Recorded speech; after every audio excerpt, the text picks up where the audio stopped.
Hello सह्याद्रीच्या आजच्या भागात सगळ्यांचं मनापासून स्वागत करते मी डॉक्टर मृण्मयी भजक।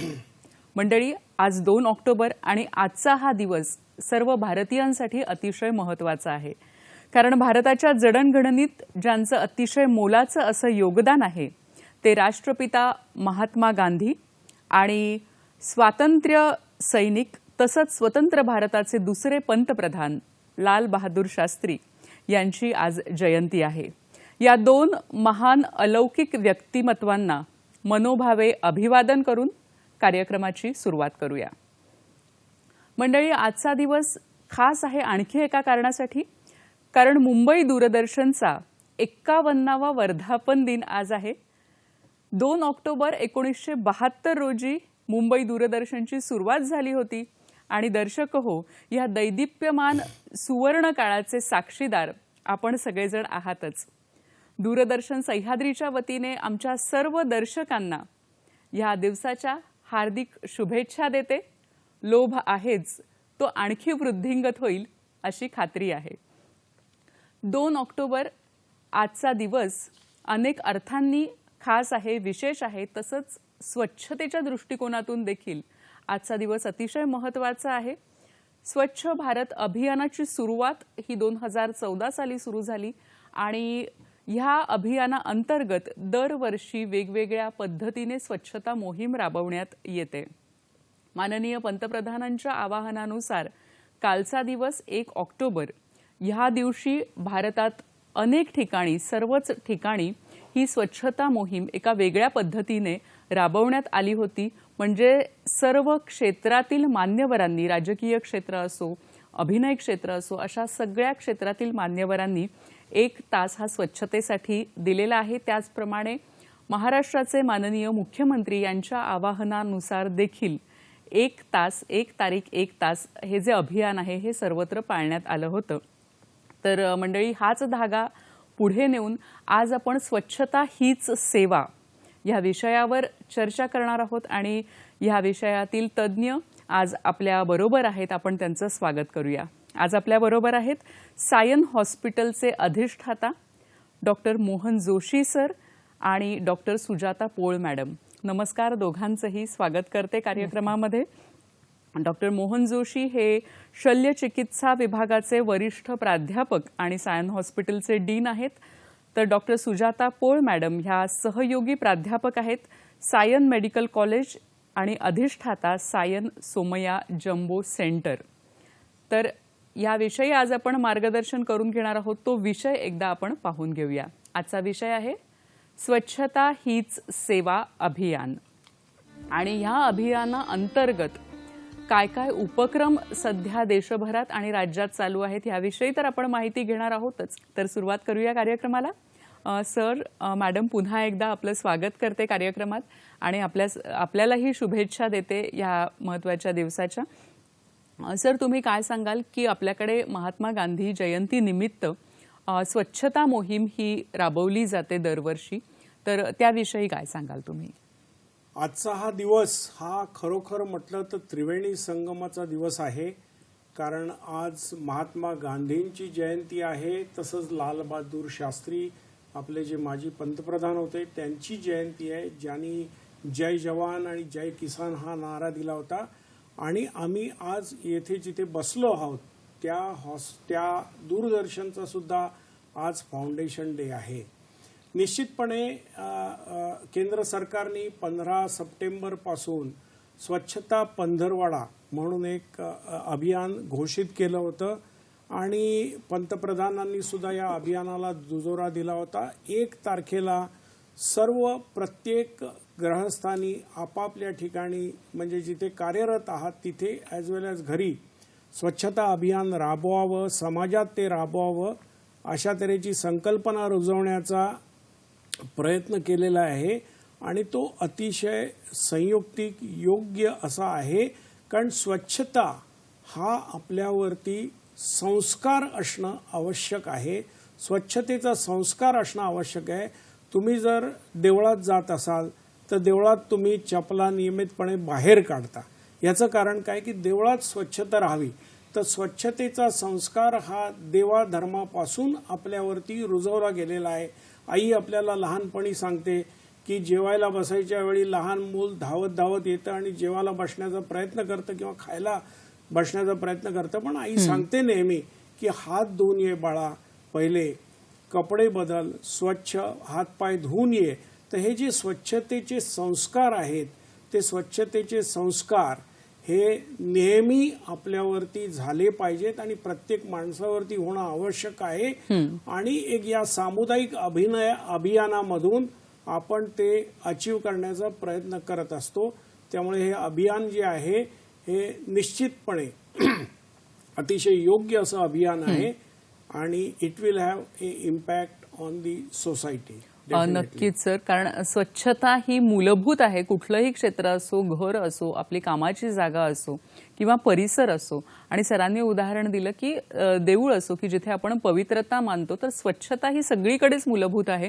मॅडम, तुम्ही काय सांगाल की ह्या अभियानाअंतर्गत वेगवेगळ्या ठिकाणी अनेक कार्यक्रम राबवले जातात, तर त्याविषयी जाणून घ्यायला आवडेल. निश्चितच स्वच्छ भारत आणि स्वस्थ भारत हा जो संदेश आपल्याला पंतप्रधानाकडून मिळालेला आहे, त्याला अनुसरून गावागावातून शहरातून स्वच्छतेचा नारा हा दिला जात आहे, संदेश पोहोचवला जात आहे. जनमानसात ही जागरूकता निर्माण केली जाते आणि त्यासाठी वेगवेगळ्या स्तरावर अनेक कामं हाती घेतली गेलेली आहेत.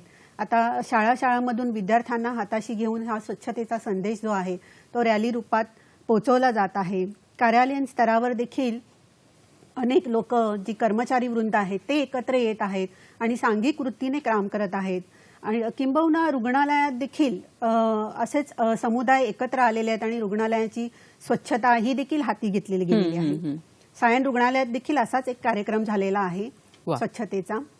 नक्कीच सर, आम्हाला तुमच्याकडून जाणून घ्यायला आवडेल की सायन रुग्णालयामध्ये काल स्वच्छतेचा कार्यक्रम झाला आणि अतिशय मोठ्या पातळीवर हा कार्यक्रम झाला. 1000 लोक इथे आले होते आणि पूर्ण हॉस्पिटल त्यांनी स्वच्छ केलेलं आहे, तर त्याबद्दल आम्हाला जाणून घ्यायला आवडेल. नरेंद्र महाराज म्हणून नाणीजला रत्नागिरी जिल्ह्यात एक धार्मिक गुरु आहेत आणि त्यांनी त्यांच्या शिष्यांना सांगितलं की सायन हॉस्पिटल हे एक मंदिरासमान आहे, कारण ते अतिशय चांगल्या रीतीने रुग्णांना सर्व्हिस देत आहे. तर ह्या रुग्णालयात जाऊन आपल्या सर्व भक्त मंडळींनी, शिष्य मंडळींनी तिथे 1 तारखेला जाऊन कमीत कमी 1 तास, पण प्रॅक्टिकली काल जे ते आले होते त्यांनी 3 तास सेवा दिली आणि संपूर्ण परिसर 1000 लोकांनी झाडून काढला, पुसून काढला. प्रत्येक खिडकी, प्रत्येक ठिकाणचं जळमट त्यांनी काढून अतिशय स्वच्छ 11 वाजल्यापासून 1 वाजेपर्यंत त्यांनी अतिशय चांगल्या रीतीने काम केलं. आणि हे नरेंद्र महाराजांचे सर्व शिष्य होते. त्यांच्या संस्थानाकडनं त्यांच्या मुंबईतील बाहेरील सर्व शिष्यगणांना आदेश होते की आपण सायन रुग्णालयासाठी काम करायचं आहे 1 तारखेला. आणि हे अतिशय म्हणजे अतिशय व्हॉट वी शुड से की इट इज अतिशय वेलकम स्टेप आहे. आणि धार्मिक गुरूंनी सुद्धा याच्यामध्ये स्वच्छतेचा संस्कार करण्याची एक पद्धत निर्माण केलेली आहे आणि ही अतिशय चांगली आहे. नक्कीच सर, अतिशय स्तुत्य असा हा उपक्रम होता आणि समाजातील सगळ्या क्षेत्रातील लोक जेव्हा एकत्र येऊन ह्या स्वच्छता अभियानात सहभागी होतील तेव्हा नक्कीच आपला देश हा अधिक सुंदर बनेल ह्याची खात्री आहे. मॅडम, आपण प्रिव्हेंटिव्ह आणि सोशल मेडिसिनमध्ये कार्यरत आहात अनेक वर्षांपासून, तर आरोग्याच्या दृष्टिकोनातून स्वच्छतेचं महत्त्व काय सांगाल? निश्चितच स्वच्छतेचं महत्त्व शारीरिक आरोग्याच्या दृष्टीने तर पराकोटीचं महत्त्व आहेच, पण त्यापुढे जाऊन आपण सर्वांनी हे लक्षात घेतलं पाहिजे की स्वच्छ शरीर, स्वच्छ घर आणि स्वच्छ वातावरण यामुळे मनाला अद्भुत शांती लाभते, एक अलौकिक प्रकारचं समाधान लाभतं. त्यामुळे शारीरिक आरोग्याबरोबरच एक मानसिक आरोग्य आणि आध्यात्मिक आरोग्य हे वृद्धिंगत व्हायला फार मदत होते. ह्याचं सर्वांनी आपण भान ठेवायला हवं असं मी म्हणेन. बरोबर आहे. काही आजार उद्भवू शकतात? हो, आहेतच. आजार आहेत. स्वच्छता आणि आरोग्य हे एकत्रच नांदतात. जेथे स्वच्छता नाही तेथे आरोग्य नांदत नाही, हे आपण सर्वजण जातोच. आता स्वच्छतेच्या दृष्टीने आपण स्वच्छ शरीर, स्वच्छ कपडे असं म्हणतोच, पण इतरही अनेक घटकांचा विचार करणं फार आवश्यक आहे की स्वच्छ अन्न, स्वच्छ पाणी हे देखील फार महत्त्वाचे घटक आहेत. स्वच्छ पृष्ठभाग, स्वच्छ जमीन, स्वच्छ वस्तू या सर्व गोष्टींचा विचार करणं फार आवश्यक आहे. कारण का त्यानुसार आपल्याला जे वेगवेगळ्या प्रकारचे रोग आहेत ते पसरले जातात. त्यामुळे अनेक स्वच्छता ही आपण म्हणू शकतो की बहुरंगी आहे, बहुढंगी आहे आणि स्वच्छता या सवयी, स्वच्छतेच्या सवयी या बहुआयामी आहेत. हे आपण सर्वांनी लक्षात घेणं फार आवश्यक आहे. नक्कीच मॅडम. सर, आपण म्हणतो की स्वच्छता ही सगळ्या पातळ्यांवर असली पाहिजे, म्हणजे अगदी आपल्या शरीराची स्वच्छता, मनाची स्वच्छता, तसंच आपल्या घराची स्वच्छता.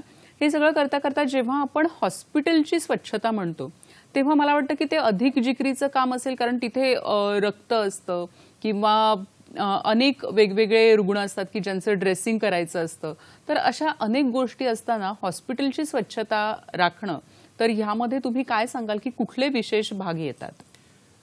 हॉस्पिटलची स्वच्छता ही फार महत्त्वाची आहे, कारण हॉस्पिटलमध्ये जे रुग्ण येतात ते रुग्ण हे निरनिराळ्या तऱ्हेच्या बॅक्टेरियल आणि व्हायरल इन्फेक्शनचे असू शकतात आणि असतात, यात काय वाद नाही. त्यांच्यामध्ये जखमा असतात आणि त्या जखमांमध्ये सुद्धा खूप मोठ्या प्रमाणावर इन्फेक्शन असू शकतं. तर त्यामुळे हॉस्पिटलमध्ये येणाऱ्या प्रत्येक रुग्णाला एकतर की ह्या रुग्णापासून दुसऱ्या रुग्णापर्यंत, ज्याला आपण म्हणतो की क्रॉस इन्फेक्शन, हे न होणं ही अत्यंत महत्त्वाची गोष्ट आहे. की एखाद्याला HIV आहे आणि दुसऱ्या रुग्णाला HIV नाही, परंतु ह्याचा HIV त्याला जाणं हे फार महत्त्वाचं आहे. किंवा एखाद्याला एक ब्रॉन्कोनिमोनियाचा किंवा ट्युबरक्युलोसिसचा एक रोग आहे आणि तो दुसऱ्या माणसाला होऊ नये, म्हणजे क्रॉस इन्फेक्शन टाळणं हे अतिशय महत्त्वाचं असतं. बरोबर. दुसरी गोष्ट अशी की हॉस्पिटलमध्ये निरोगी माणसं पण असतात, जे डॉक्टर असतील, नर्सेस असतील, पेशंट केअर अटेंडंट असतात, आम्ही त्यांना म्हणतो. तर ह्या सर्व रुग्ण हे लोक निरोगी असतात आणि या लोकांना सुद्धा आलेल्या पेशंटपासून इन्फेक्शन होणं टाळणं हे अत्यंत आवश्यक आहे. तिसरी गोष्ट की ह्या हॉस्पिटलमधला जो कचरा आहे, ज्याला बायोमेडिकल वेस्ट आम्ही म्हणू शकतो, म्हणजे ओला कचरा, सुका कचरा हा जरी भाग असला तरी तो समाजातला आहे, परंतु जिथे हॉस्पिटलमधला कचरा आहे तो कदाचित हायली इन्फेक्टिव्ह असू शकतो आणि या कचऱ्याची विल्हेवाट लावणं योग्य तऱ्हेने, शास्त्रीय तऱ्हेने हे फार महत्त्वाचं असतं. तर त्यामुळे हॉस्पिटलमध्ये स्वच्छता असणं हे अत्यंत आवश्यक गोष्ट आहे.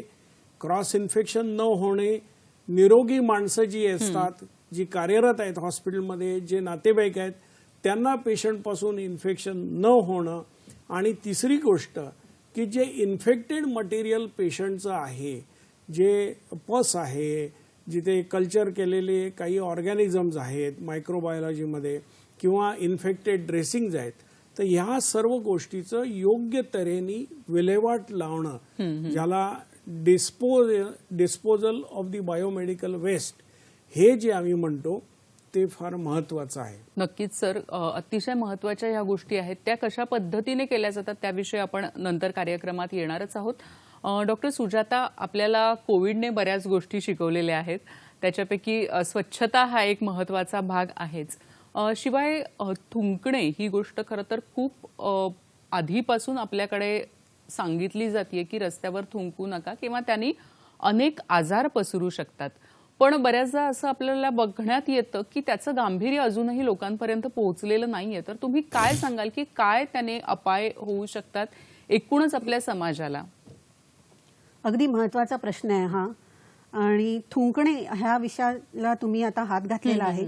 थुंकणे या प्रक्रियेबरोबरच खोकणे आणि शिंकणे याबद्दल पण आपण चर्चा करणं आवश्यक आहे. कारण का ह्या प्रक्रियेद्वारे आपल्या नाकातोंडातील जे स्त्राव आहेत ते ड्रॉपलेटद्वारे आपल्या सभोवतालच्या वातावरणात मिसळतात आणि त्यामुळे आता आपण हे लक्षात घेतलं पाहिजे की आपल्या थुंकीमध्ये किंवा स्त्रावामध्ये जवळजवळ 100 दशलक्ष इतके जीवाणू विषाणू असतात. अच्छा.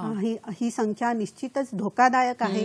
आणि हे जेव्हा हवेत पसरतात तेव्हा आपण हेही लक्षात ठेवलं पाहिजे की हे जे जीवाणू किंवा सूक्ष्म जंतू जे आहेत ते 1-2 तासापासून ते 24 तासापर्यंत जिवंत राहू शकतात. म्हणजेच याचा अर्थ असा आहे की थुंकल्याने ही रोगराई पसरण्यास खूप मदत होते आणि ही मदत जंतूंना होते. आणि ह्याच्यापासून आपल्याला जर बचाव करायचा असेल तर सर्वांनी एक सामाजिक भान ठेवलं पाहिजे. खोकताना शिंकताना बाहीमध्ये शिंकलं पाहिजे किंवा रुमालामध्ये शिंकलं पाहिजे आणि वाटेमध्ये थुंकलं नाही पाहिजे. हे फार महत्त्वाचं आहे. थुंकीत असतात लाखो जंतू, वाटेत थुंकू नये हेच जाणतू, असा संदेश मला या ठिकाणी द्यावासा वाटेल. नक्कीच. खरं तर खूप छोट्या छोट्या गोष्टी आहेत की ज्या आपण जर पाळल्या, सगळ्यांनी पाळल्या, तर स्वच्छता अभियानामध्ये आणि एकूणच आपल्या परिसराच्या, आपल्या राष्ट्राच्या स्वच्छतेमध्ये नक्कीच मोलाचा असा हातभार लागणार आहे. हा अतिशय महत्त्वाचा विषय आहे आणि अनेकदा चर्चेला गेला असला तरी आपल्या रोजच्या जगण्यातला विषय आहे. त्यामुळे यावर चर्चा होणं, वारंवार चर्चा होणं अतिशय गरजेचं आहे. ती आपण ह्या कार्यक्रमातून करणार आहोतच. पण आता वेळ झाली एका छोट्याशा विश्रांतीची. पाहत रहा हॅलो सह्याद्री.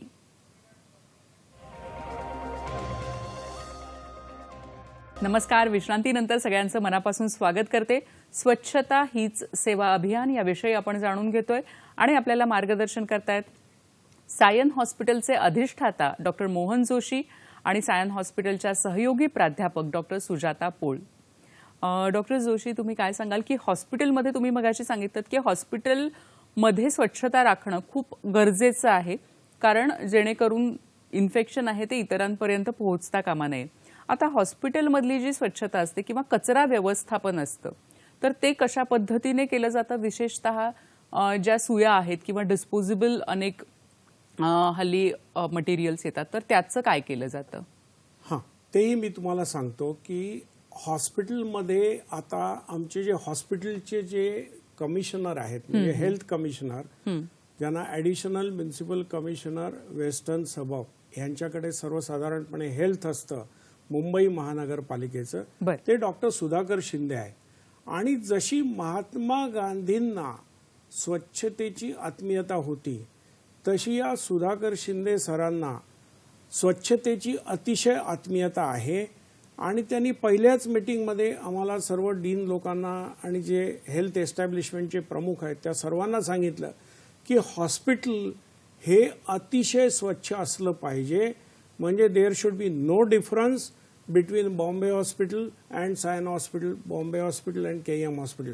म्हणजे अतिशय स्वच्छता असणं अत्यंत आवश्यक आहे.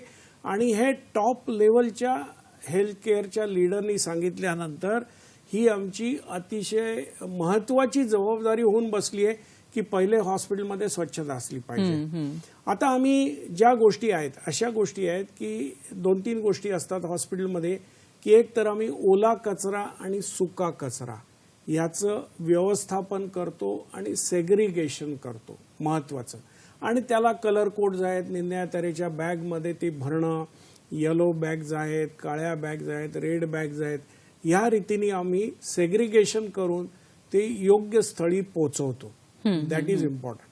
दुसरी गोष्ट म्हणजे जो हायली इन्फेक्टिव्ह कचरा आहे की ज्याच्यामध्ये जंतू आहेत, ज्याच्यामध्ये कल्चर केलेले विषाणू आहेत, ज्याच्यामध्ये कल्चर केलेल्या बॅक्टेरिया आहेत, अशा तऱ्हेचा जो कचरा आहे, जो हायली इन्फेक्टिव्ह कचरा आहे किंवा सुया आहेत इंजेक्शनच्या, या सर्व गोष्टी या एकतर केमिकल स्टरलायझेशननी, म्हणजे जेणेकरून व्हायरिसायडल ड्रग आणि बॅक्टेरिसायडल ड्रग किंवा केमिकल याच्यावरती वापरलं जाईल आणि मग त्या समाजामध्ये बाहेर जातील किंवा ओल्या कचरा सुक्या कचऱ्याच्या ठिकाणी जातील, अशा तऱ्हेने आम्ही बघतो. आणि याच्याच मध्ये आता निरनिराळ्या तऱ्हेच्या नवीन सुविधा निघालेल्या आहेत ज्या सायन हॉस्पिटलमध्ये सुद्धा आहेत.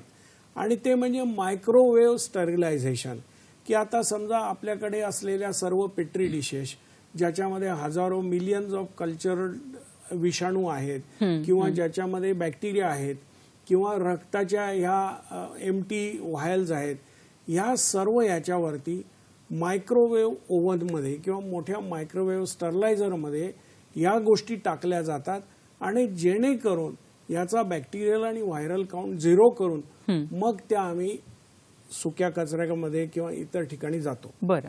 आता दुसरा महत्वाचा भाग म्हणजे की हॉस्पिटलमध्ये असंख्य अशा तऱ्हेच्या प्लास्टिकच्या गोष्टी असतात की ज्याला आम्ही म्हणतो सलाईनच्या बाटल्या आहेत. पण या सलाईनच्या बाटल्या या बायोमेडिकल वेस्टमध्ये ग्रेड केल्या जातात.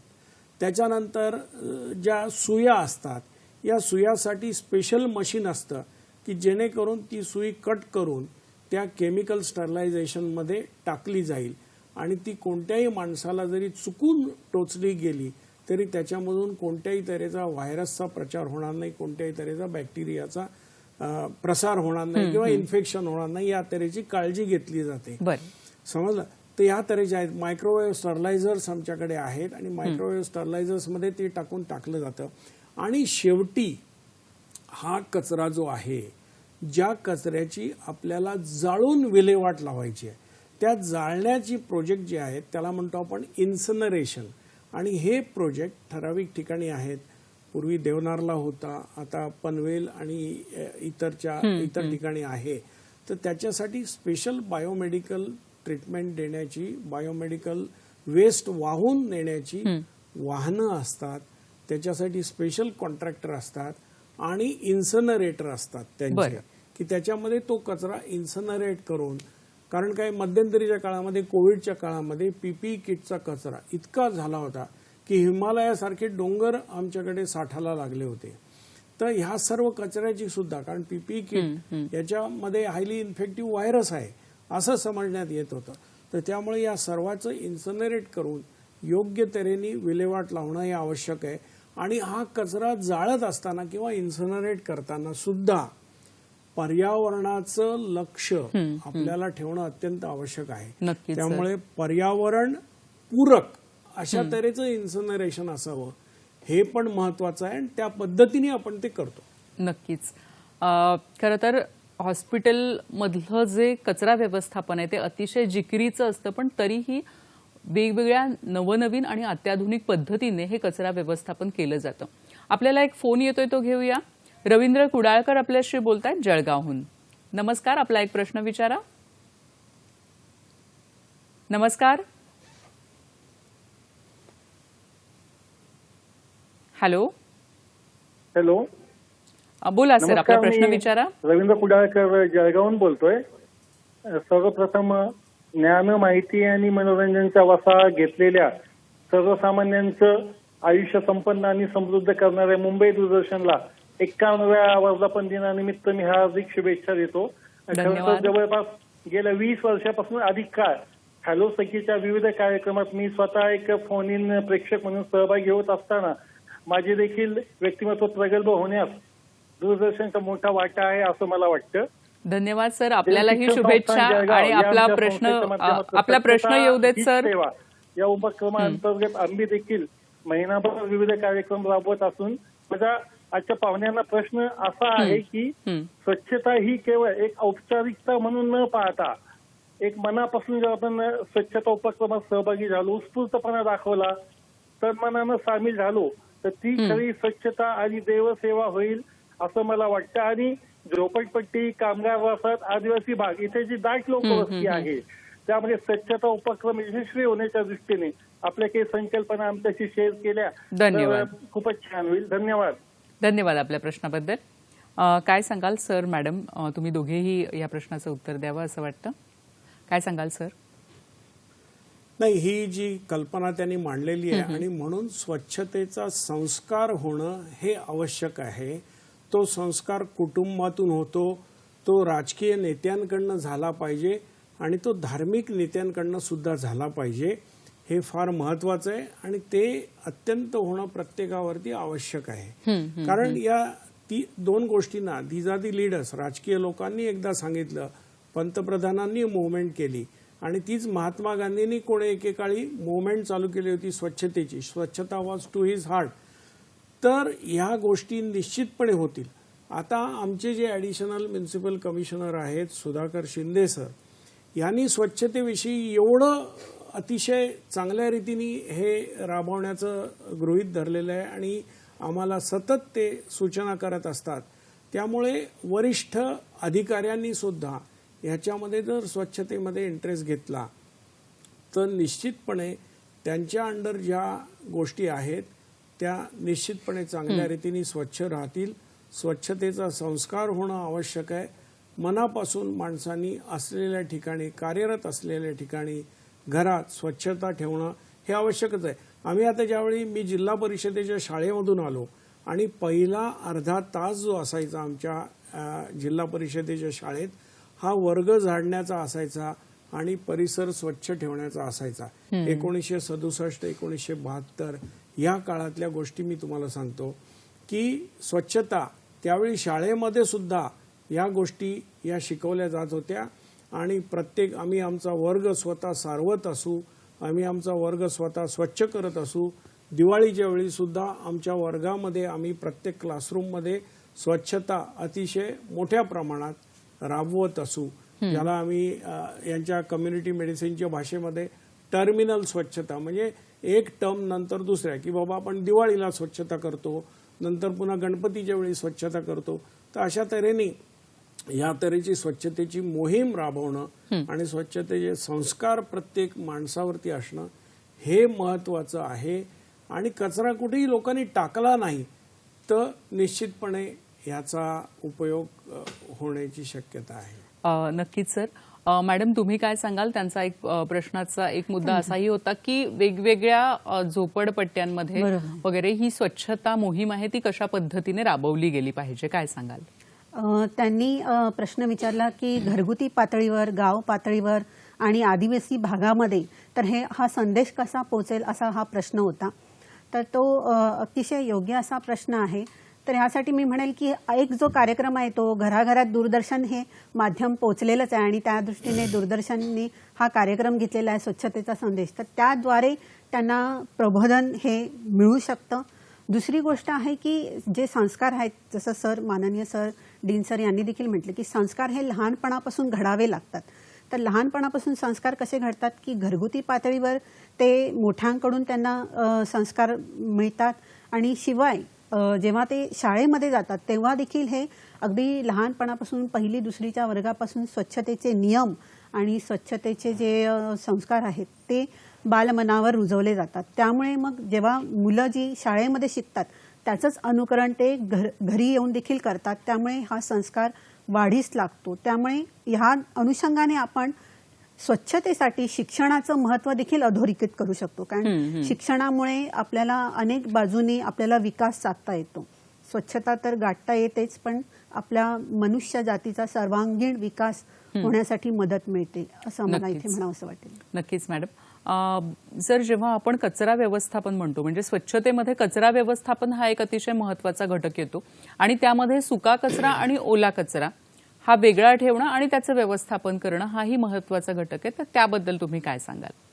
आता आम्ही थोड्याच दिवसात माननीय अतिरिक्त आयुक्तांना विनंती करणार आहोत की आता आमच्याकडे एक महत्त्वाचा घटक आहे की प्लास्टिकच्या बाटल्या.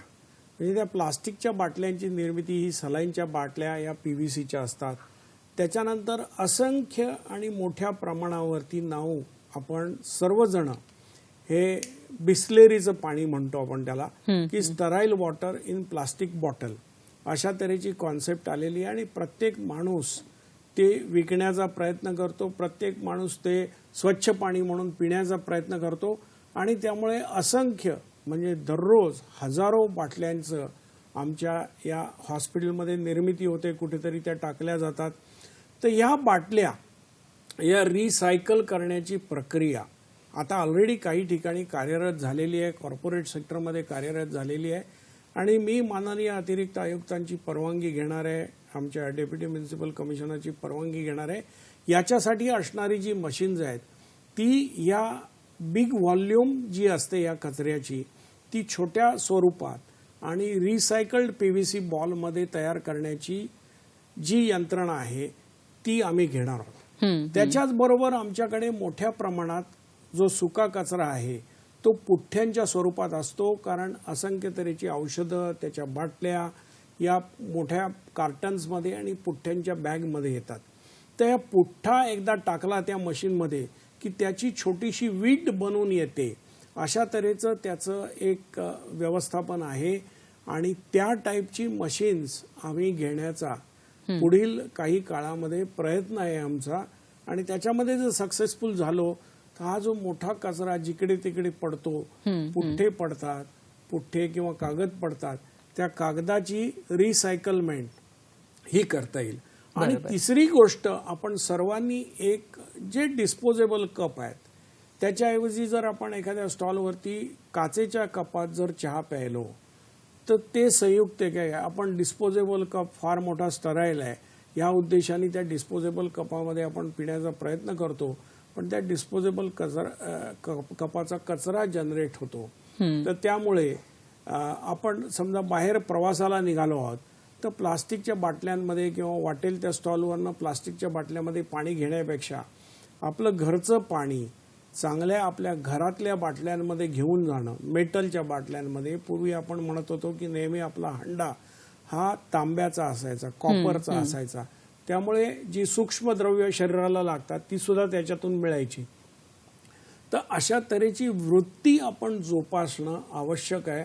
रिड्यूस डिस्पोजेबल, जिथे जिथे तुम्हाला डिस्पोजेबल घ्यायचंय ते अतिशय कमी करा आणि काचेच्या किंवा एखाद्या ज्याला आपण म्हणतो धातूच्या पेल्यामध्ये चहा पिणं हे संयुक्तिक आहे than using a disposable cup, because disposable cup is going to generate again कचरा जो ड्राय कचऱ्यामध्ये जाणार. बरोबर आहे. नक्कीच आपण प्रत्येकाने जर छोटे छोटे प्रयत्न केले की डिस्पोजेबल पद्धतीने जे पदार्थ आहेत ते वापरले नाहीत तर त्याचा फायदा नक्कीच होऊ शकतो.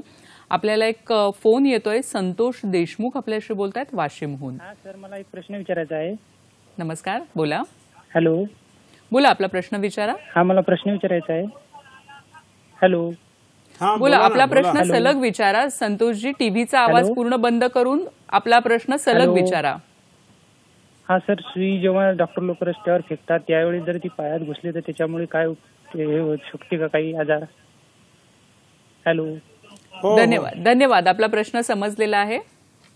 हो, या प्रश्नाचं हा प्रश्न अतिशय महत्वाचा आहे. आता सुई म्हणजेच आपण इथे गृहीत धरतोय की ही जी आपली औषधोपचारासाठी वापरली जाते आणि ज्याला रक्ताचं संक्रमण झालेलं आहे म्हणजे दूषित सुई असं आपण ज्याला म्हणतो, त्या दूषित सुईचा संपर्क आला, ती आपली अनवधानाने तर जी शरीरामध्ये टोचली गेली तर अर्थातच नक्कीच काही रोग जे आहेत ते पसरले जातात. जसं आपण सर्वजण जाणतो की HIV सारखा जो रोग आहे तो पसरतो.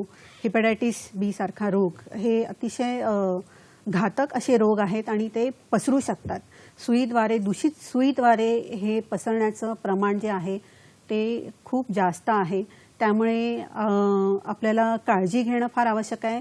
रुग्णालयीन स्तरावर ह्याची व्यवस्थित काळजी घेतली जाते कारण का ह्या दूषित सुयांचं विघटन अतिशय योग्य प्रकारे केलं जातं. आताच माननीय डीन सरांनी ह्याच्याबद्दल थोडंसं विवेचन केलेलं आहे की ह्या सुया किंवा या ज्या सिरिंजेस असतात त्याचं पूर्णपणे निर्जंतुकीकरण केलं जातं. कारण का जरी या सुया परिसरामध्ये आढळल्या तरी तो जंतूचा प्रादुर्भाव इतर कोणाला होणार नाही. त्यामुळे ह्याची व्यवस्था आपल्या मेडिकल क्षेत्रात आहेच आणि व्यक्तिगत पातळीवर देखील आपण थोडंसं सावधानता पाळणं फार आवश्यक आहे. आपण जर व्यवस्थित आपण अलर्ट असू तर अशा सुयांपासून आपण स्वतः लांब राहणं फार आवश्यक आहे आणि अनवधानाने जर असा प्रसंग आला, जर आपल्याला अशी दूषित सुईचा संपर्क आला तर आपण त्वरित वैद्यकीय मदत ही घेतली पाहिजे. नक्कीच मॅडम, अतिशय महत्त्वाचा प्रश्न होता हा. सर, मगाशी आपण ओला कचरा, सुका कचरा ह्याच्या व्यवस्थापनाबद्दल बोललो, तर ओल्या कचऱ्यावर नंतर कशा पद्धतीने प्रक्रिया केली जाते याबद्दल काय सांगाल? ओला कचरा जो असतो म्हणजे ज्याच्यामध्ये उरलेलं समजा अन्न असू शकतं, फूड पार्टिकल्स असतात, ज्याच्यामध्ये बायोमेडिकल वेस्ट असतं, अशा कचऱ्यापासून आम्ही खत निर्मितीचा प्रकल्प, आता सध्या तो खत निर्मितीचा प्रकल्प आम्ही बंद केलाय, पण सायन हॉस्पिटलमध्ये मोठ्या प्रमाणावरती खत निर्मितीचा प्रकल्प आम्ही करत होतो, ज्याच्यामध्ये असंख्य हजारो गांडुळं होती आणि ज्याला या खत निर्मितीच्या प्रकल्पामधून हे ओला कचऱ्याचं आम्ही व्यवस्थापन करत होतो. आणि इतर जो ओला कचरा असतो ज्याला आम्ही बायोमेडिकल वेस्ट म्हणतो तो बायोमेडिकल वेस्ट हा इन्सनरेशनमध्ये जातो आणि त्याच्यासाठी एका कंपनीची नेमणूक महापालिकेने केलेली आहे आणि या ओला कचरा सुक्या कचऱ्याच्या विषयी महापालिका is a regulatory authority for even private nursing homes, private hospitals, त्यांचे जे परवाने आहेत त्याच्यामध्ये सुद्धा या ओल्या कचऱ्या सुक्या कचऱ्याचं आणि बायोमेडिकल वेस्टचं व्यवस्थितपणे निचरा किंवा निर्मूलन होतंय किंवा नाही या गोष्टी सुद्धा बघितल्या जातात. Before the nursing home, before the hospital is given permission by the executive health officer आणि महानगरपालिकेतून. तर अशा रीतीने या कचऱ्याचं हे केलं जातो. काही कचरा, ओला कचरा हा गांडूळ खत निर्मितीसाठी आपण वापरतो आणि काही सुका कचरा किंवा बायोमेडिकल वेस्ट असतं तो इन्सनरेशनसाठी जातो आणि काही कचरा हा रिसायकलिंगसाठी जातो. नक्कीच, म्हणजे या ओल्या कचऱ्याचं व्यवस्थापन घरगुती पातळीवर तर होतंच, हॉस्पिटलच्या पातळीवर देखील वेगळ्या पद्धतीने केलं जातं. आपल्याला एक फोन येतोय, तो घेऊया. रत्नागिरीहून आपल्याशी बोलतायत शुभांगी मुळे. नमस्कार, आपला प्रश्न विचारा. हॅलो. हा, बोला. नमस्कार, बोला. आपला प्रश्न सलग विचारा. हॅलो, नमस्कार. आवाज येतोय? हो, हॅलो. आपला प्रश्न सलग विचारा शुभांगीताई. हॅलो. हॅलो. टीव्हीचा आवाज हॅलो, बंद मी करून शुभांगी आपला मुळे प्रश्न बोलतेय सलग विचारा. रत्नागिरीतून. बोला. हॅलो. हॅलो. ओके, मला वाटतं फोन डिस्कनेक्ट झालेला आहे. माझा असा प्रश्न आहे, मी रिटायर्ड सिस्टर आहे हॉस्पिटलमधून आणि त्या ठिकाणी जी आमची स्वच्छता चालू असते त्यावेळी रुग्णांचे जे नातेवाईक असतात ते नुसते गंमत बघत असतात, पण त्यांचा कोणत्याही प्रकारे म्हणजे कर्मचाऱ्यांनी जर स्वच्छता केली तर पाठीमागे कचरा टाकणं हे सुद्धा ते करतात. तर त्यांना काही मार्गदर्शक तत्व किंवा मार्गदर्शक सूचना करण्यासाठी काही यंत्रणा उभी करणं गरजेचं आहे का? धन्यवाद आपल्या प्रश्नाबद्दल. आपण अतिशय महत्वाचा प्रश्न आणि त्यांच्या कार्याचा हा प्रश्न आहे. आणि खरोखरच जेव्हा असं होतं की आपले सगळे कर्मचारी एखाद्या कामात जुटलेले आहेत तर तिथे नातेवाईकांनी जर कचरा केला तर नक्कीच मनस्ताप होऊ शकतो. मॅडम, तुम्ही काय सांगाल याबद्दल? अगदी समर्पक असा प्रश्न तुम्ही विचारलेला आहे आणि हा अगदी जिव्हाळ्याचा वाटत आहे प्रश्न. कारण का आम्ही देखील याच क्षेत्रामध्ये काम करत होतो आणि हा अनुभव आम्हाला वारंवार येतो की रुग्णालयात येणारे जे नातेवाईक असतात ते दुःखी असतात. ते आपल्या रुग्णाला, नातेवाईकाला किंवा मित्राला त्यासाठी भेटायला येत असतात. आता तुम्ही जे म्हणतात की कर्मचारी वृंद जो आहे तो स्वच्छता करत असतो आणि नातेवाईक मात्र त्यात भाग घेत नाही, तर तसं होता कामा नाही. तर त्यासाठी आपण त्यांचं प्रबोधन करणं आवश्यक आहे. आपण काही संदेश आपण लिहू शकतो आणि दूरदर्शनच्या माध्यमाद्वारे मला इथे संधी घ्यावीशी वाटते की एक समानता सूत्र आपण बाळगणं फार आवश्यक आहे. तर हे रुग्णालयात भेट देणारे जे नातेवाईक आहेत तर हे समानता सूत्र काय आहे की ते आपण रुग्णालयामध्ये जेव्हा जातो आपल्या हातात बॅग असते तर त्यामध्ये जे काही वस्तू असतील तेवढ्याच वस्तू आपण रुग्णालयातून बाहेर पडताना आपल्याकडे असायला हवेत. याला मी समानता सूत्र म्हणते. कारण का आपण रुग्णाला भेट देण्यासाठी फळं नेतो किंवा बिस्किटाचे पुडे नेतो, तर ते त्याला दिल्यानंतर त्या फळांच्या साली आपल्याबरोबर परत आल्या पाहिजेत किंवा बिस्किटांचे पुडे, बिस्किट खाल्ल्यानंतर त्याचं जे रॅपर आहे, वेष्टण आहे ते आपल्याबरोबर परत आलं पाहिजे आणि त्याचं आपण विघटन किंवा विल्हेवाट आहे ती घरगुती पातळीवर करू शकतो. अशा तऱ्हेने जो रुग्णालयावर पडणारा बोजा आहे कचरा विघटनाचा तो अत्यंत कमी होईल आणि शिवाय हे सहभागी वृत्ती जी आहे ती वाढीस लागेल. कारण का नातेवाईकांची पण एक सामाजिक जबाबदारी आहे. मित्रपरिवार किंवा नातेवाईक जे रुग्णालयाला भेट देत असतात त्यांची देखील ही सामाजिक जबाबदारी आहे आणि या निमित्ताने त्यांनी संदेश घेतला पाहिजे. नक्कीच. मॅडम, सर तुम्ही काय सांगाल याबद्दल? आम्ही मध्यंतरी दुसरा एक महत्वाचा उपक्रम राबवला की जो माणूस, प्रत्येक माणूस जो येतो त्याची सिक्युरिटी चेकिंग करायचं. म्हणजे उद्देश असा होता त्याच्यामध्ये की त्यांनी तंबाखूची पाकिटं, गुटख्याची पाकिटं, पान खाणे आणि या गोष्टी खाल्ल्या की माणूस कुठेतरी थुकण्याचा प्रयत्न करतो आणि त्याला बेसिन जर मिळालं नाही तो वाटेत कुठेही थुकत राहतो आणि त्यांनी कचरा होतो, स्टेनिंग होतं, बॅड एक वातावरण, अतिशय अस्वच्छ वातावरण निर्माण होतं. तर कोणताही माणूस जर असेल असा तंबाखूची पाकिटं घेऊन जाणारा, चुन्याची पुडी घेऊन जाणारा, तर त्यांना आम्ही त्यांच्या त्या चुन्याच्या पुड्या, त्यांच्या गुटख्याच्या पुड्या या काढून टाकत असू ॲट दी सिक्युरिटी पॉईंट. आणि त्यामुळे बरीच स्वच्छता व्हायला, स्वच्छता मेंटेन व्हायला म्हणजे बऱ्यापैकी यामुळे प्रयत्न झाले आणि यामुळे आम्हाला यश आलं होतं. आणि अशाच तऱ्हेची मोहीम आता आम्ही धडक मोहीम पुढे राबवण्याचा माझा मानस आहे. माननीय अतिरिक्त आयुक्त आणि डेप्युटी म्युन्सिपल कमिशनर यांचं थोडंसं या बाबतीत सपोर्ट घेऊन ही मोहीम पुन्हा राबवायची आम्ही मनस्थिती आमची आहे. आणि त्यामुळे इस्पितळामध्ये स्वच्छता राखण्यास निश्चितपणे मदत होईल, यात वाद नाही. नक्कीच सर, इस्पितळाची स्वच्छता ही महत्त्वाची असते, परिसराची स्वच्छता महत्त्वाची असते, तशीच आपल्या घराची देखील. मॅडम, तुम्ही काय सांगाल की स्वच्छतेची सुरुवात ही आपल्या घरापासून होत असते, तर त्याबद्दल काय सांगाल तुम्ही? घराची स्वच्छता म्हणजे आपल्या देशात किंवा आपल्या समाजात घर स्वच्छ ठेवणं म्हणजे आपली प्रतिमा समाजात त्यानुसार ओळखली जाईल हे आपल्याला बरोबर माहीत असतं. त्यामुळे घर स्वच्छ ठेवण्याकडे गृहिणीचा साधारणतः कल असतो की झाडू केर करणं नियमितपणे, फरशी पुसणं किंवा खिडक्यांचे पडदे किंवा जळमट काढणं, ह्या ज्या पद्धती आहेत त्या बऱ्यापैकी प्रचलित आहेत. त्या पुढे जाऊन मला थोडंसं संधी घेऊन म्हणावंसं वाटेल की आपण शरीराची स्वच्छता जी म्हणतो त्यानुसारच आपल्या काही वस्तू ज्या असतात, खाजगी वस्तू, तर त्या आपण शेअर करता कामा नयेत. कारण का त्याद्वारे देखील अनेक रोग पसरण्यास मदत होते. जसं आपले रुमाल आहेत किंवा मोजे आहेत, चष्मा आहे, मोबाईल आपण शेअर करत नाही जास्त करून.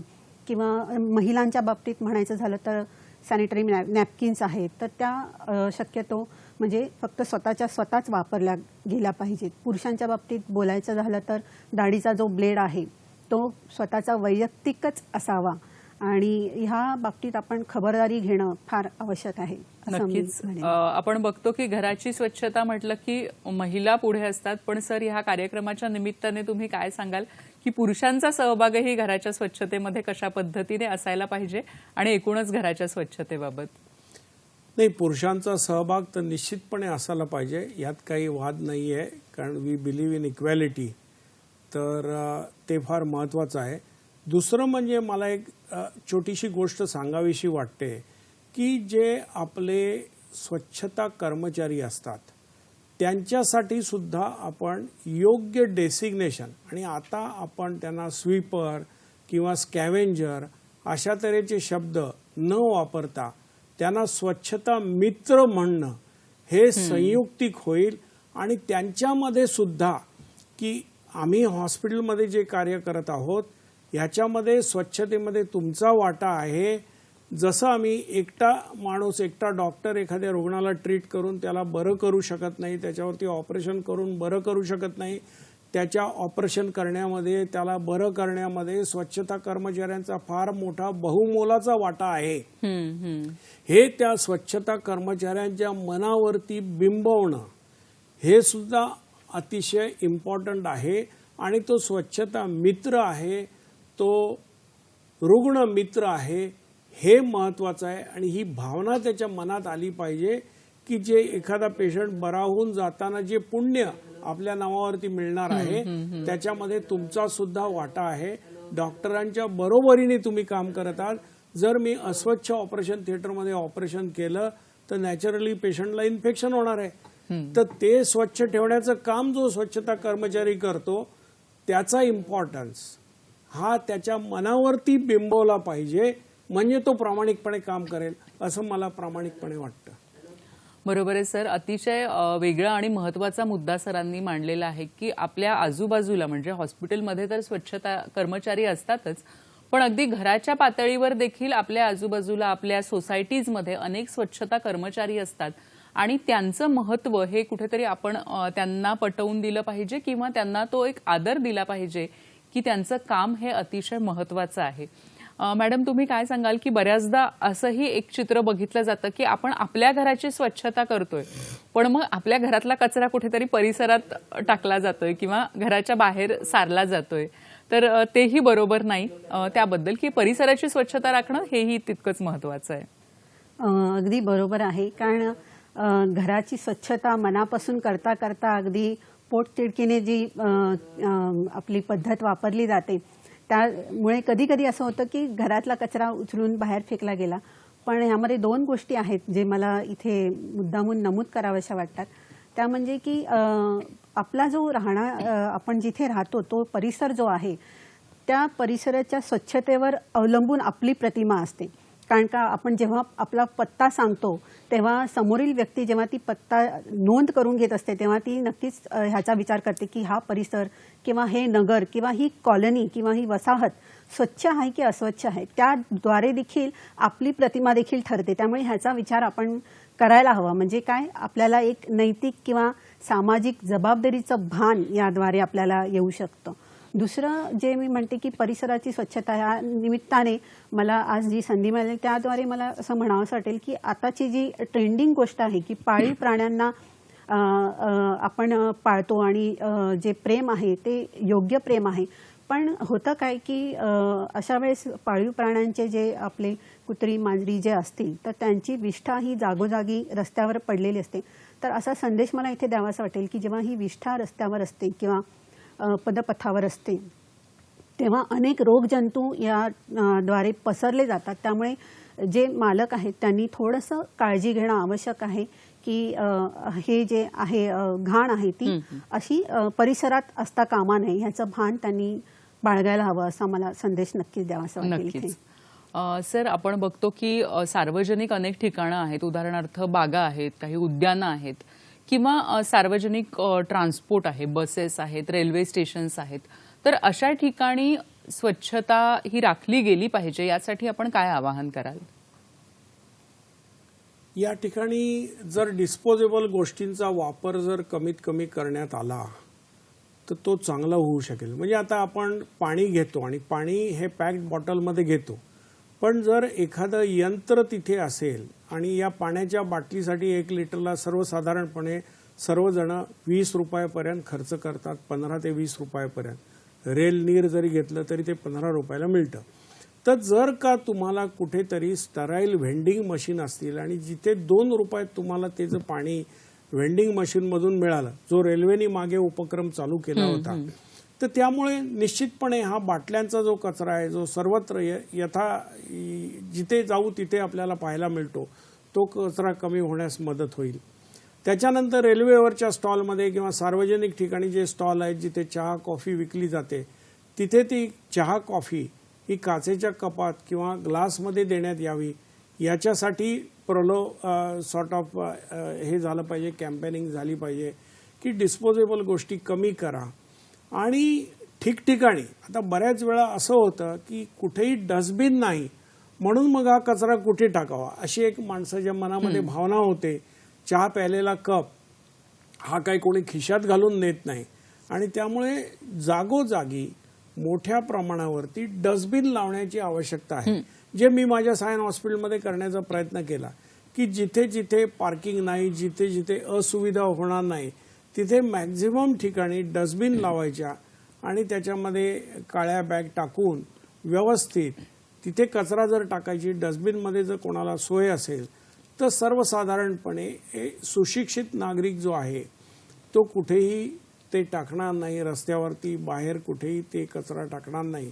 तर त्या दृष्टीने जास्तीत जास्त ठिकाणी रेल्वे स्टेशन्स, मोठी मोठी ऑफिसेस अशा ठिकाणी जर का डस्टबिन असली तर ते पण तितकंच महत्वाचं आहे, जे परदेशात आपण ठिकठिकाणी पाहायला मिळतं आणि बघतो. हो, आज खरं तर खूप वेगवेगळ्या विषयांवर, विशेषतः हॉस्पिटलची स्वच्छता इथपासून ते संपूर्ण परिसराची स्वच्छता, अशा अनेक आपण मुद्दे कव्हर केलेत. सर, जाता जाता तुम्ही काय सांगाल की काय आवाहन कराल सगळ्या दर्शकांना की स्वच्छता हीच सेवा या अभियानाबद्दल? आपण म्हणतो की अनेक रोग असतात जे संसर्गजन्य असतात.